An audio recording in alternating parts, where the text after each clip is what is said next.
সালামু আলাইকুম। নোয়াখালীবাসী কইলে তো কইবেন আরেকটা এক কথা কই, খবর এখন হাজিনি আপনারা গরম খবর।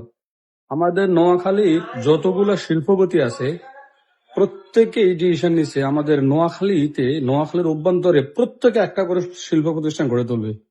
কল্পনা করতে পারতেছে নোয়াখালীটা কি হচ্ছে? সবাই যে আমাদের চিৎকারি বলবে নোয়াখালী আলাদা একটা রাষ্ট্র। হ্যাঁ, নোয়াখালী রাষ্ট্রের হতে আগাচ্ছে।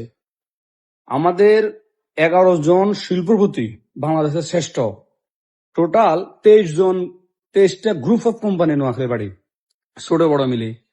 এই 23টার ভিতরে ওনারা সবাই বলছে একটা করে প্রতিষ্ঠান করবে নোয়াখালীতে। ভাই সবার কথা বাদ দেন না, 10টা, 10টাও বাদ দেন, 5টা কোম্পানি যদি 5টা শিল্প প্রতিষ্ঠান নোয়াখালীতে গড়ে তোলে, তাহলে কি আপনি কি বুঝতে পারতেছেন নোয়াখালী কই যাবে? কল্পনা করতে পারতেছেন? এত সুখবর নোয়াখালী মানুষটা রাখবে কোথায় বলেন তো? একটা পর একটা খালি সুখবর আসতেছে। তবে সবগুলোর পিছনে একটাই উদ্দেশ্য, নোয়াখালী বিভাগ। এ যতই সুখবর আসতেছে নোয়াখালীদের কলজা ঠান্ডা হবে না যতদিন পর্যন্ত বিবেক না পাবে। নাকি কি বলেন আপনারা?